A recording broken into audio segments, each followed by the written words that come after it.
It's Friday, and it can only mean one thing. It's time for the Movie Pope Show. And here are your hosts, Lee Suchek and Luca Suon. And now, let's make some noise for the gruesome twosome, the pedantic pair, Lee and Luca. Hello and welcome back to the Movie Pope podcast. And today we are going to be taking a look at Roofman, starring Channing Tatum as Jeffrey Manchester, the man who eluded the police while hiding out in a Toys R Us. And this one is particularly interesting for us just because we live in the Charlotte area. And at the time that all this was occurring, Lee, you and I were roughly around, what, 8th grade, 9th grade-ish, around that time? Yeah, because I think it was like it was like 98 or something when all the heists were going on, and then it was the 2004 that he broke out. I guess spoilers. Yeah, so for us at least, I mean, it's kind of I wouldn't say personal, but it's kind of relevant to us just because we were living, in that area at that time. But oddly enough, I gotta say, Lee, like during that time, I don't remember paying attention to anything on the news, right? Oh yeah, the only and because funny enough, I mean, he was hiding out here in Charlotte, but yeah, it wasn't something that really came up on Eyewitness News, your local news at 9 or whatever. I mean, the bigger story that always came to my mind from that period was was Eric Rudolph hiding out in the mountains, right? That was the big news that everybody was talking about, not Jeffrey Manchester. What the heck, Luca? Man, when this happened, I was 9 years old, man. Like, I was too busy watching Pokemon in the morning. I wasn't worried about any of this stuff. Though I do remember, I will say this, I do vaguely remember some stuff about Eric Rudolph, but it definitely was not on my radar. Well, I mean, where were you going to school? Because where I was going to school, people were just like mentioning it all the time, and some people were making jokes about it. Yeah, really. Wait a minute. So if it was 98, God, like that had to be hold on. School.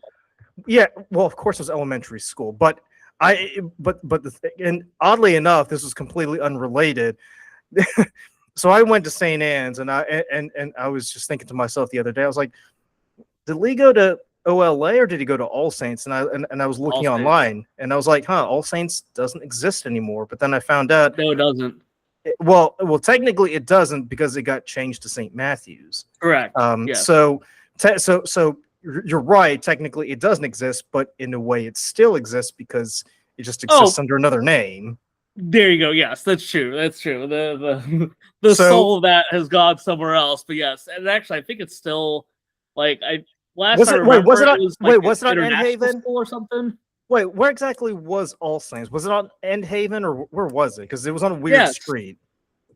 Yes. It's right next to the movie theater we go to, where we're about to go see a movie, right? So it's literally like right there. So yeah, okay. It's close by. So okay, so you guys were the outliers, but either way, the late 90s and early 2000s. I guess North Carolina was just crawling with fugitives because if you were out in the mountains, you were looking for Eric Rudolph, and if you were in the Mecklenburg County area, you were looking for Jeffrey Manchester. But the thing about this movie, about Roofman, is it's kind of the same feeling I got going into The Secret Agent, right, which we reviewed, a few weeks ago. I was expecting a movie where we got to see him do his thing, of breaking into all these places of business and stealing money, and then the police doing a cat and mouse chase. I didn't expect him to get caught within like the first 10 minutes of the movie. And then I'm just thinking, well, we only see one reference of him actually going through the roof, and that's near the end of the movie. I was expecting a little bit more of like, the opening does too. And the opening does too, right? That's but I mean, like, if you're gonna lean into the whole Roofman moniker, you might as well milk it for everything it's got. Sure, yes, you're right. It doesn't pop up a lot, and I'm sure you're probably the only person to have Roofman and The Secret Agent in the same sentence when talking about movies. Look, can we agree that The Secret Agent was a bit of a misnomer also, because absolutely, it had nothing to do with espionage, just like with weapons. I was not expecting a movie about witches, which, by the way, I didn't watch the Oscars because I had other things to do, but I did watch that intro that Conan did, and I thought to myself, Conan actually looks pretty good as Aunt Gladys, oddly enough. So but yes, but to get back to the main point, I mean, with a movie like Roofman, not only was it shot here in Charlotte, and as we get to the review, we'll talk about some of the places and locations that we can pick out if you're a native here or if you've lived here for quite a long time. But you know, but it's about a story that's set in Charlotte as well, right? So Yep. that's what makes it even more interesting is the fact that we get to hear about what people at that time were doing and living like. And I actually like bust out laughing at a few scenes too, because the way that the kids were dressed, Lee's character in the movie, the way that her kids were dressed, I just busted out laughing. I was like, "Yep, that's exactly how we dressed back in the day." I felt really, really old with just thinking about like that's how the girls dressed and the boys were dressing, the other way, and it was quite interesting just to see, what life was like way back then, even though we lived in that time period. There was one thing, right? I'll point it out later, right? There was a certain sweatshirt that he had on that I don't feel like it was suited for the time period. And I'll talk more about that. It's a bit 'cause I spent way it's too much time. a bit anachronistic or what? Yeah, because technically, like, so this all happens in like the late 2004s, right? So it was like, I think it was like June. He breaks out up until 2000, like the very start of 2005. This is right around Christmas where it actually happens. Yeah, so early to mid high school for us then. Yeah, and one of the sweatshirts he's having had a certain character that was on it that probably only would have been popular in late 2005. So I was like, you know what? I don't think that was popular enough to actually have a sweatshirt. I feel vindicated for it, but we'll talk about that time. But because this was like mainly like kind of like, I don't know, a rom-com throughout. I spent more time kind of researching random things than I did watching the film. But, that's pretty much only the reason. That's pretty much the only reason why we're doing this reviews, just to like spell out what we found out as we were researching this. Sure, sure. All right. Well, why don't you take us in, old timer? Yeah. So, and I mean, the movie does a great job, right? Because it starts off with our main character, right, which is a man, breaking into a roof, right? So I was like, oh, Roofman, perfect. We got the title right almost immediately. And he's breaking into the roof of a McDonald's there. And I think it's kind of wild that he like breaks into these places and he literally just kind of like waits there overnight. Because you see him like he waits there overnight for the morning shift to come in, and that's when he actually robs the place, right? So we see he kind of robs them, and he does rob them at gunpoint, right? He's got a weapon there, but he's very nice, and it was, I guess, kind of the whole theme with him, right? That as he was breaking into these places, he was always very polite, even giving his jacket to one of the people he was locking into the freezer of a McDonald's. So he's, a nice robber with a gun, right? That's what the story's trying to depict in this. He's just, hey, I'm just trying to do what I can to get by. And what's wild to me was, did you see how many McDonald's he robbed from? I mean, it was quite a lot, but Yeah. But from the movie, like they just show us the one. I think it's in Fayetteville. Correct. Yeah, they just show us the one, but they do say in the film, right? 45 McDonald's. Well, don't forget too, because at the end in the end credits, he's also targeting other places besides McDonald's. Yes, that's true. That's true, right? And I think I think when I looked at the wiki, it was something between 40 to 60. But that's a lot, right? Can you imagine? He robbed 45 McDonald's, right? And the only thing I thought as I saw that figure was, why is McDonald's the place that you're going to rob? Like, is it just me? Like, I mean, I'm not a master criminal, right? I have no idea. But is fast food the first place you would think of as far as who you're going to hold up? Well, if you think about it, fast food joints are inconspicuous, right? Because you get a lot of traffic on any given day, right? I mean, how many times do you like go to a drive-thru and there's like 10 cars in the drive-thru trying to get in. Not to mention, the amount of people that kind of go in and out. Plus, you got to remember at that time, in the 90s, fast food joints were like the hangout place. Like that's where you went to meet with your friends. And I'm not sure if it's true now because I haven't been to one in a long time, but I know back then, like every time you went to a McDonald's, I had one of those big playpen areas that people, well, not just McDonald's, but like Burger King, all these other places, they had those big playpen areas where people would bring their kids to play and hang out for a while they did whatever it was. So, so if someone were to like rob or kind of burgle a fast food joint, I mean, people wouldn't really pay too much attention just because a lot of people kind of go in and out all the time, right? Now, unless you're doing what he did, you walk in with a balaclava with a gun, then yeah, obviously you're going to be, conspicuous. But if you're just like, hiding in plain sight, just slipping in and out and taking some money and then heading out, then yeah, nobody's going to notice because they're all busy, serving food or telling the kids, hey, don't pee in the bowl pit or whatever, Yeah, definitely don't pee in the bowl pit. You're gonna have a bad time. So I don't. So I definitely do remember that, and gosh, thinking back then to what we're doing now, I don't think there's really any places that have those anymore, right? I think. If you think about like, I can only like nowadays I can only count like 2 McDonald's that actually have like the big, the big play areas, and they have the play areas because they've got that it's like this big tower that you see. Oh yeah. The McDonald's, right? Most of the other places they've been dismantled and just to make way for more space or whatever. So they used to be common everywhere you went.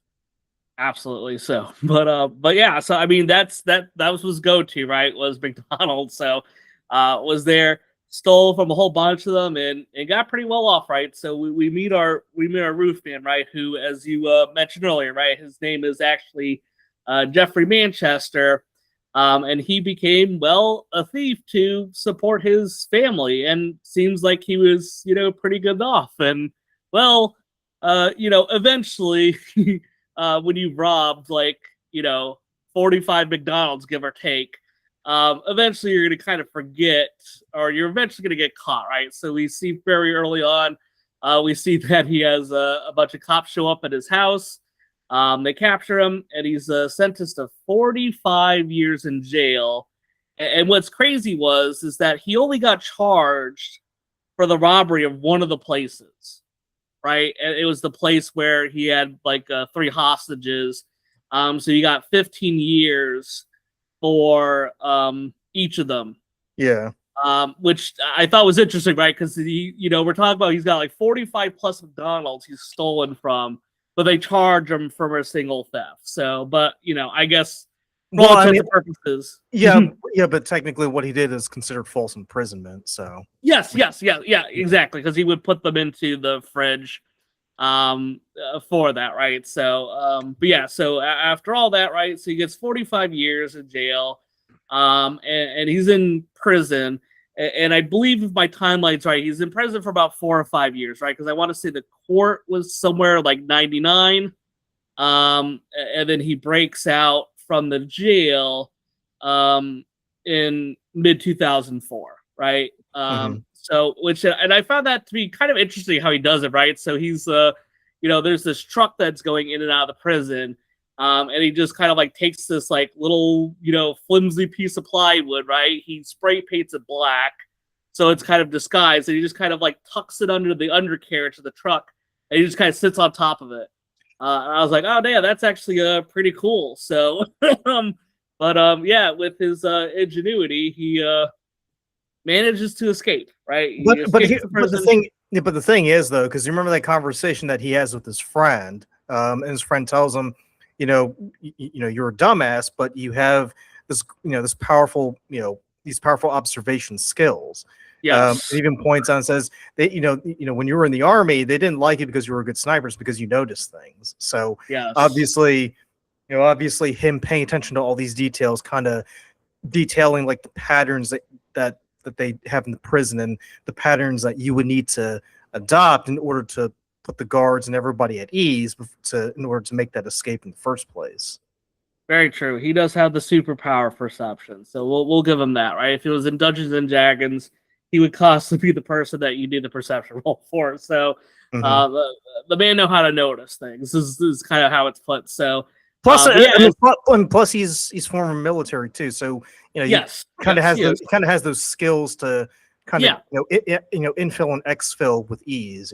sure. Yeah, no, absolutely right. He definitely was trained at some point. His training definitely helped out in his unfortunate criminal activity in the future. So as he breaks out of jail, obviously, he's on the run, so he needs to find out a way to escape the country. So one of his friends that he knows from his military days is like making fake passports, but he has to wait Yeah, because in in order for Afghanistan. Yeah. yeah, correct, right. He has to wait for these passports to be made because yes, he does eventually go to Afghanistan, and that further delays the process. So he decides, hey, I'm gonna stow away in a Toys R Us, right? Now, Luca, this Toys R Us, right? This looks oddly familiar. And I think this one's going to look very familiar for us because I know that the actual Toys R Us he was at was one that was off of Independence Boulevard, right? But the one that they filmed at was the one in Pineville, right? Yeah, That's the one that's that's right yeah, across and from that the mall. yeah, and that's the one that we pointed out when we did our trailer reaction a few months Yes, ago. yes. So that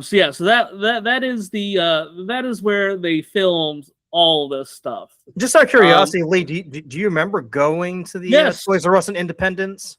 No, I never went to the one at Independence. I did go to that one over at the Carolina Place Mall. Yeah. Okay. Yeah, because when I was a kid, there were three locations that I knew of. There was the one in Pineville, like you said, and I think that's the only one that's still standing because the one that I normally went to was on South Boulevard. So you know where South Boulevard and Tyvola intersect. Yes. As Mhm. you're going to like Holy Trinity, that's where it used to be before it kind of got shut down and turned into a Marshalls. And then like you said, there was one at Independence, which I think got torn down by the time we got into high school. So really the only one they could have used was the one in Pineville because that's the one that's still around. Yes. And I mean, they used it well, right? It was I would say nostalgic to see it up and running, right? It was a cool thing to see. But yeah, so that one so it's not where he actually went in real life to do the crimes, but the one that was filmed was the one that at least I've been to quite a few times.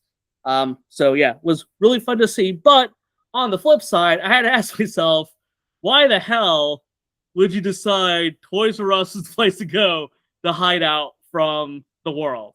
Right? It just seemed wild to me, right? Toys R Us. Why that place? Well, he kind of like points it out where the biggest mistake criminals make is to try to run as far as you can, Very true. where it's kind of smarter to kind of just stay pretty close because really the police wouldn't expect you to be that close to them. They expect you to kind of get the hell out of Dodge as quickly as you can. Yeah, I don't know. Like I imagine, like Well, also think about it too, because if you're a fugitive, right? The last place the police would ever go looking for you would be in a toy store, right? They would probably be thinking, oh, like you'd probably be hiding like out in the park or something, out in the open where you possibly, where it's going to be easy for him to kind of, you know, get in and out, not having to deal with all these security cameras, right? Because as we see in the movie, he kind of has to do like a very tricky do-si-do in order to kind of avoid getting caught on camera. yeah, that's true. Because like it was weird because like he even mentions when he's in the Tour of Us that he survived for like 30 days like out in the wilderness, right? So I'm thinking to myself like, why would you not just like go in the forest, right? Like tuck back in there and just like I mean yeah, you have to probably like steal a few things to get by it initially, but it was interesting, right? But hey, it's I think you can make the argument for anything, right? You can say, hey, that makes sense. He could have gone. I know that there was like a Circuit City that was actually connected to this location. They don't really talk about it during the film, but in real life, there was a close by Circuit City that Yeah. you'd also been using as a place to kind of go back and forth between. So, but he does kind of find a nice little spot there. But I think, I mean, for the most part, right? Like this is like every kid's dream, right? Would be to like be stuck in a Toys R Us, right? So it was funny as he's doing it. I'm like, gosh, if I was a little kid, like that would have been my jam. I'd be like, oh man, this guy Manchester, he's so lucky he got to hang out in a Toys R Us all day. And like, he's eating M&Ms all the time. He's eating M&Ms, right? Granted, also eating baby food, which maybe wasn't as nice, but hey, you gotta do what you gotta do to survive. But I did find it odd that he was, during the night, he was very active. During the day, he was sleeping. And I'm gonna tell you right now, Luca, I would have been caught day one, right? Because someone would have heard my ass snoring, and that would have been the end for me. So I guess it's only for certain people that are capable of doing this, because I would absolutely been caught really quickly with the sleep hours. But although I will point out, I don't think you have the skills to kind of scale that little area that he was hiding in. Oh, no. Yes, I also don't have those skills. So props to Tatum, right? For being able to get up there. But mine would have. So there would have been a few deficiencies for some people initially there. So because I definitely would have been caught very quickly. It's like, oh man, what is this like weird snoring that I'm hearing from this part of the store? Here's my thing. Here's my thing too, because as I was watching, I was just thinking to myself, the mall is right across the street, and there's it's a much bigger space. Now, granted, like, there are like only like certain areas that you could realistically take cover in, like in Dillard's or at that time Sears or JCPenney, right? But I would also add too, given the fact that you have much wider space and a lot more variety, you would have the ability, once you have the lay of the land or the lay of the area, you could actually like go in and out, and get what you need. So say for instance, if you needed like food, I mean, there's like a Sbarro's you can like dip into, in the lower levels, or go and get, clothes, because as you pointed out, some of the clothes that he's wearing, it's kind of obvious that they're not meant for him, right? Yes. So, very much so. But yeah, I mean, as I'm watching, I'm just thinking, I don't know if he like did this all by accident or if he planned it, but if he's really that observant, maybe he probably would have thought maybe the mall might have been a better choice. But it's whatever. Who knows? Yeah, but he did, like I said, survive right at this Toys R Us for quite some time. So you see Manchester, he like starts up, setting up cameras to kind of spy on the day-to-day, right? Kind of his way to stay entertained, right? Literally just to sit there, spy on everybody. And this is where he sees the character Lee, right, for the first time. Not related to me in any way. He ends up bringing some toys to a toy drive that Lee was kind of soliciting at the Toys R Us to this local church. This is where he like kind of starts to meet and get further acquainted with Lee. And they end up going to this like Red Lobster, right? For this, like, I guess kind of speed dating thing that they're doing or whatever, or singles night or whatever they called it. Now, I thought that this Red Lobster, right, I think that this is the one that's right over by Carolina Place Mall, right? Because when I looked at it, right, there is a Red Lobster that's nearby, so it kind of makes sense that you would film it there. The only thing that was weird to me was whenever I looked at like the picture, right, or when you're watching the film, there's a Dillard's in the background. And when I went to the actual location, you don't see Dillard's from where they were. So I was thinking to myself, like, I don't know if they maybe didn't do it in the parking lot, or maybe they like left from Red Lobster and then they went like closer to Dillard's in the other scene because there's a cutaway. I don't know. It must have been a pretty long walk if that's the case, because I was watching them like, well, if they are at the Red Lobster where you said they are, it shouldn't be that big of a hassle to park, because as popular as Red Lobster was, it's not like you're going to be hard pressed to find a parking spot around the restaurant. So This is true. yeah, This so is that true. so it kind of makes me wonder, like, were they really at the Red Lobster in Pineville, or were they at a different location? Because that church the church that they go to, Crossroads, that's in North Charlotte, so like that's like past Uptown. So Yep. is it possible that maybe they went to a Red Lobster that was closer to the church and not the one in Pineville? Is It's what I'm possible. thinking. Because here's the thing, because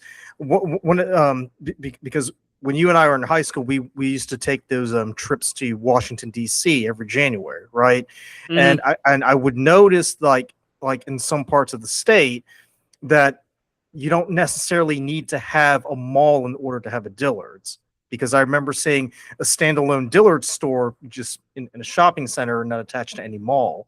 So I'm wondering if maybe it might have been the case. Ew. Yeah, I'm wondering if maybe it might have been the case. There might have been a Dillard's around that area that wasn't attached to the mall, because I don't think it's North Lake Mall. I think it was just a standalone store, and then there was like a Red Lobster that was like plonked there next to a Chili's or Okay. whatever. Yeah, see, in my brain, right, I always just associate Dillard's with the mall, right? So in my brain, I was like, okay, well, we know that, I mean, literally this, Toys R Us that they're at, it's literally across the street from Right. the Carolina Place Mall. Like, it is right there, right? You can see it. But again, like I was saying, like, if it really was there, why would you park all the way in Dillard's and then Yes, of course. walk all the way over there? No, I totally get you. I totally get you, right? From my perspective, that's what I was thinking, because I never seen Dillard. I can't think of a time I've seen like a standalone Dillard's, like you pointed out, right? So I have no idea. My brain was like, hey, you know what? Dillard's, there's a mall. We know there's a mall. We know there's Red Lobster. But then when I started to look at it, I'm like, okay, actually, these places don't really match up. So, well, I mean, either I can just chalk it down to the fact that they kind of screwed everything up when they were shooting it, because I also noticed too, when they did a shot of Uptown Charlotte around 2004, there were some buildings that weren't there yet. So clearly, Yeah. clearly the skyline that they're showing is 22 years too late. Yes, of course. Yeah. So some stuff you can't deal with, but but I did kind of go off into a little bit of a tangent at this one part, right? So and I'm gonna test your knowledge about anime, Luca, right? So there was this there was a sweatshirt that he was wearing, right? Do you remember what sweatshirt he was wearing when he went to the church? Oh shit! It had a famous anime character on it. I was about to say Vegeta, but it's not Vegeta, is it? No, it's not Vegeta. It's not Vegeta. But I like where your mindset is, right? Because I recognized it immediately, because I'm like, really? People like that? People were wearing that in 2004, and that's exactly what I was doing, right? So the sweatshirt he was wearing was for Naruto, right? Oh, so okay, it was Naruto. Okay, yeah, it was a Naruto sweatshirt he was wearing, and it really bugged me, because I looked at him like, Naruto didn't pick up until like late high school, early college for me.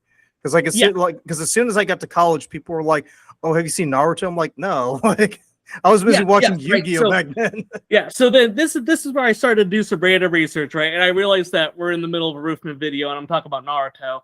But really, this review is more of an excuse for us to talk about our childhood, really. Yeah, I guess that's fair. So I thought it was interesting. So I looked it up, right? So this whole like time frame that we're looking at. So he broke out of prison from June 15th, 2004 is when he broke out. And he got captured. It seemed to be like maybe right around Christmas time, but in real life it was like a few days after New Year's. So it's somewhere in the late December, early January, like late December 04 to 05, yeah. Extremely early 2005, yeah. So something like that. So I went ahead and I looked. I was like, when would have Naruto become popular here in the US? So to me, right? So I found out that Naruto premiered on Cartoon Network, right? Which is where, that's where we all went as kids, right? To watch our cartoons. It premiered in September 2005, right? So that's about 9 months after this latest that the movie was.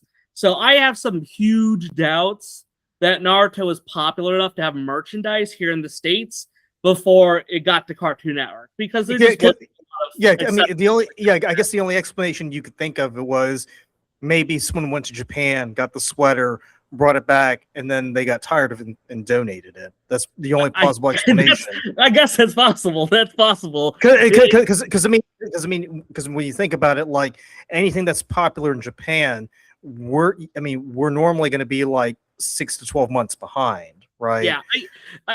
The way I looked at it was this. I'm sure someone was like, "Hey, what was popular in this time frame?" And they're like, "Hey, well, that Naruto that came out."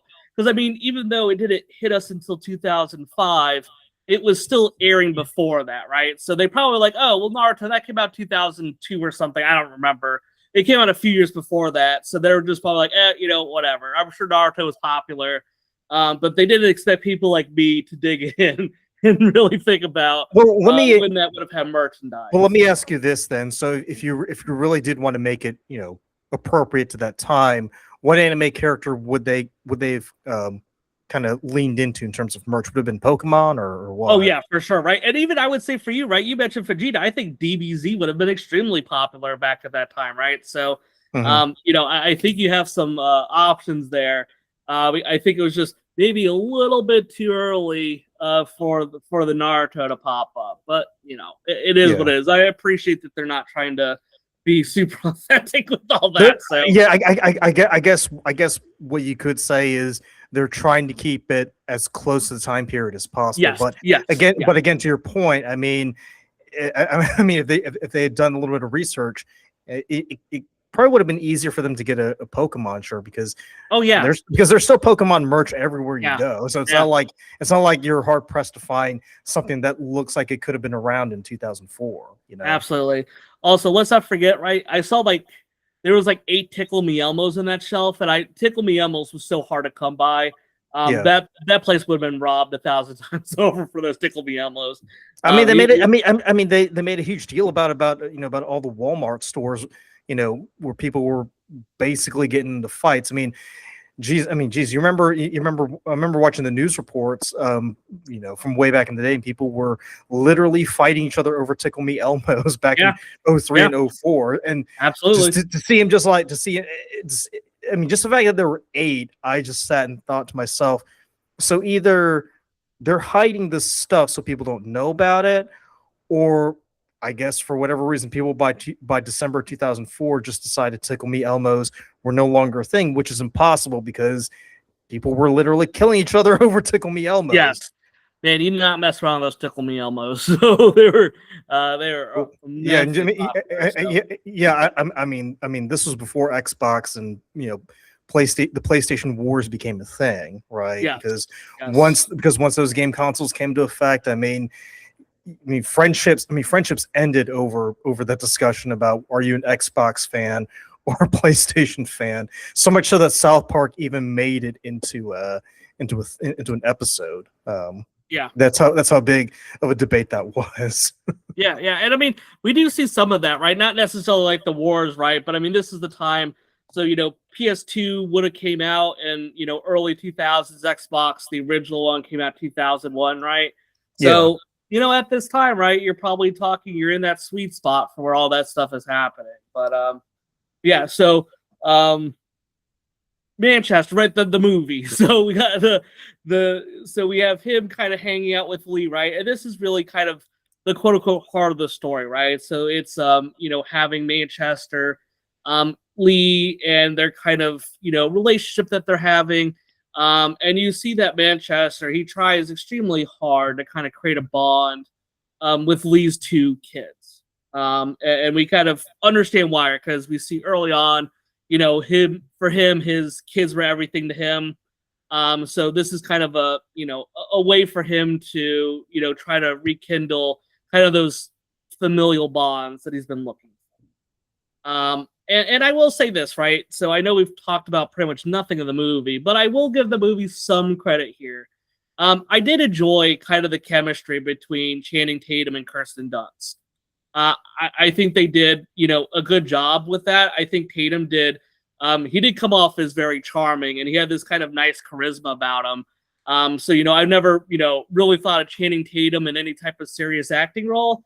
But I'll be willing to give him some props that, I mean, I think he did fine with what the movie was asking of him. So, But to be fair, though, Channing Tatum is like ketchup. He goes great on everything. So sure, yeah. For although depending on the role he's trying to do. So, although I will say I did like that reference where where at one point they called him Brad Pitt, and I laughed because I was like, it's funny because they were in Bullet Train together for a very brief moment. So. Mm-hmm.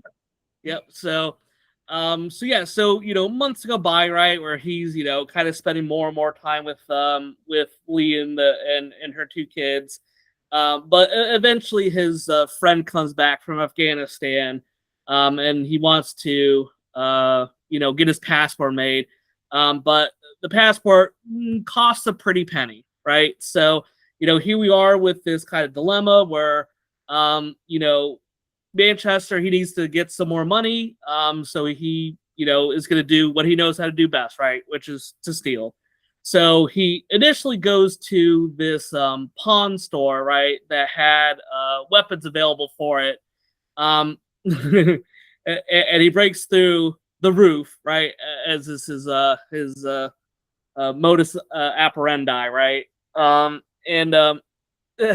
I have to admit, I laughed out loud when he breaks into the place and he realizes that he's in the connecting store and not the actual pawn store. I laughed at that out loud. I was laughing when Mitch catches him naked and he like chases him with the fan. I thought that was funny.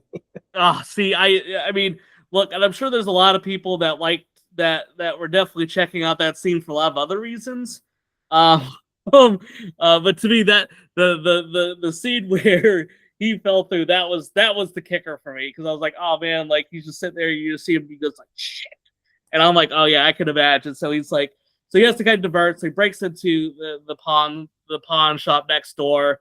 I like he goes in there and like he could steal a whole bunch of things, right? And I'm like, why just steal one gun, right? That's what he does. He just steals a gun and he steals like a vest, right? A police vest. And I was thinking to myself, like, gosh, if you need money, why not just steal a whole bunch of shit from the pawn store? I don't know. I thought there was maybe some other options, but that's what he wants to do. So he steals. I mean, did you find it kind of weird that he was just able to like break through that wall pretty easily? I did, but then I'm also like, like with a lot of these connecting stores, I mean, I don't think that any of that's going to be that strong, right? Like, I mean, it's just supposed to be like. We'll see. I used to work at a State Farm office in a shopping center, right? Mm-hmm. and believe you and me, there is no way you're breaking through into the massage parlor next door, because there literally was a massage parlor next door. Oh, well, that's good. I'm glad you have a little bit more information about that. I mean, I just assumed, I mean, like those walls are paper thin, so I don't think it would have been too hard for anyone to break through, but it's probably just going to depend a lot on location too. It's ironic that the walls are easy to break through, but then you can't even get through the window. Yeah, I know, right? Yeah, it's weird how that works, right? And like he struggled to get through there, because it kind of made me thought, like, what was his plan if that didn't work, right? Because he can't break out the front of the pawn shop. So, like, what was his escape plan to begin with? I have no idea. But my thing is like if you came in through the roof, right, and you used to be a military guy, I would imagine you would kind of go out the same way you came in. Yeah, exactly. That's what I thought too, right? Which is why, like, when he decides to go out the front door, I'm like, okay, so was there no strategy to go through the roof? So then, like, I don't think there was. I don't think there was, because as he was driving, he just happens to look and see a pawn shop, and he thinks to himself, "Oh, a pawn shop. I think I'll go ahead and rob that." Yeah, that does pose, unfortunately, more questions than I think I was realizing. But hey, he does break out of the store, right? So he does get out of the store. Yeah, with the help of the giant Buddha statue. Yeah. Yes, he's in the Buddha statue. Breaks out. He returns to the Toys R Us, where he's now going to rob the one that he's been staying at all this time. So he, breaks in, he, holds them at gunpoint. He does hit like the security guy in the face, right, and kind of renders him unconscious. And as he's leaving, Lee happens to see him. Now, keep in mind, right? So for him, when he does these burglaries, right, he has this mask on. So the only thing you can really see is his eyes, right? You can't really see any other thing that's for him. You can obviously see his, race, and he got his, build and everything like that. But for the most part, right, the only thing you can see is the eyes. So, so Lee kind of runs out, and he escapes out the back, running into the trees that's over there. But it's kind of weird though, right? Because like when he leaves out the side of that Toys R Us, there is nothing over there. It's just nothing but woods.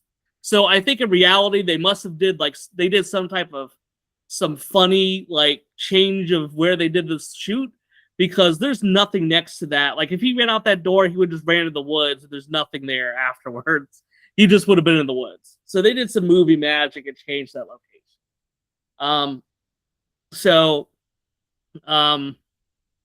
now he has all the funds, right? So he stole from the Toys R Us. He now has all the funds that he needs.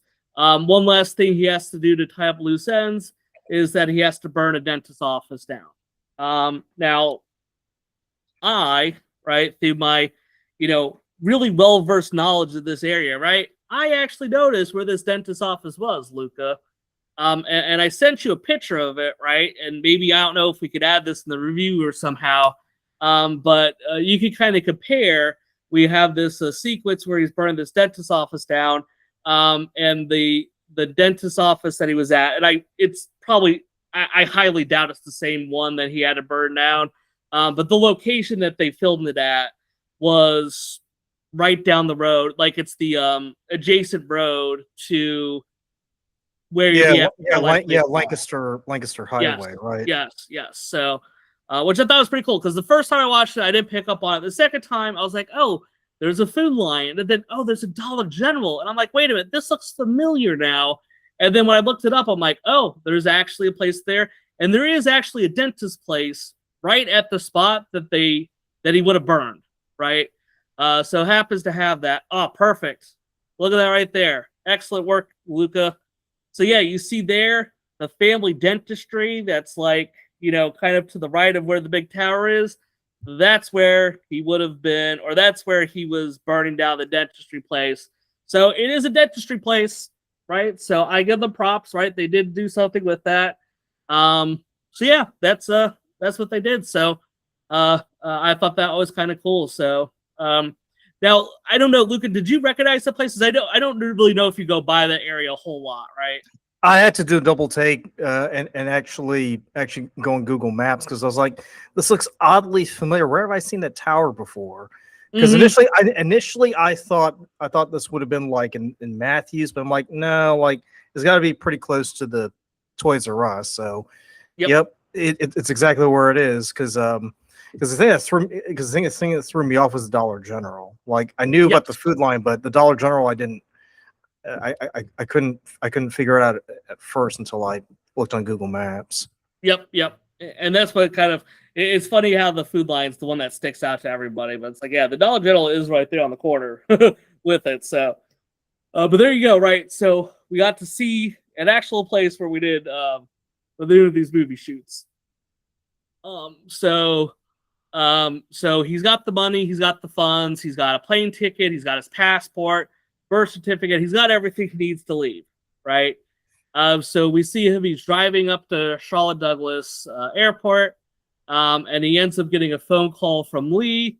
At the last minute, he decides, or he changes his mind, right? He hears Lee's voice, and, she says, I love you, and that just ruined Manchester's chances to escape, because he returns back to Lee's apartment where he is apprehended, and then he ends up going back to prison for even a longer sentence, right? Because now he's been, escaped from jail, and he's eligible for parole in 2036. So in 10 years from the time this airs, he will be eligible for parole. And, this movie, this last part really bothered me, right? From a movie perspective, right? Nothing else. Not gonna talk about Charlotte anymore, right? But like that part really bugged me, because it's like you went through all this effort, you robbed the place, you did all this shit, and then at the end of it, you're like, nah, I gotta go back. And it's like, you can't live there forever, right? You're living a lie. You can't keep it up, right? Like you can't. Plus the police found his little hiding spot anyway. So Very true, right? Very true. So I mean, like, it just kind of drove me insane because I'm like, don't show him doing all this and then he gets caught in the stupidest way possible, right? well, remember what his friend said. His friend said, to be a criminal, you need to be cold and calculating. You got the calculating part down, but you're not cold at all. No. And I mean, look, they threw plenty of reasons out there for it, right? I'm not going to pretend like they weren't trying to, set it up. He even talks about like, oh, maybe I wanted to be captured or whatever. I'm like, you know what? Bullshit, right? You didn't go through all this effort. You didn't hold up a place, right, to steal, to get a whole bunch of stuff and then decide not to go, right? I wish they would have done it like differently. Like maybe he was chasing after Lee to like kind of stop her, and then the police showed up and maybe there was confusion and he kind of was like, he had to give himself up at that time to protect her. Like there was just other things that I wish they would have done that would have made more sense in the movie. And I think it would have given it more impact because if you're trying to make Manchester out to be, a likable thief, right? And you want him to be like that. I wish they would have chosen a different way for him to get captured than the way that they did, because it just maybe that's the way that actually happened in real life. See, and that's interesting you mentioned that, Luca, because I was wondering that too. And the truth is, well, I guess it was a little bit less like that, because in the movie, it kind of gets depicted that it all kind of happens like around Christmas time.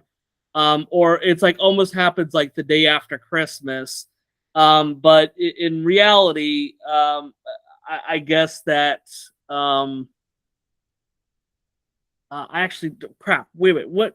I forget how he actually got captured in real life, but I never saw any reference to like him getting a passport and having all this stuff out. I feel like that was all for the movie, was to kind of create all that extra stuff.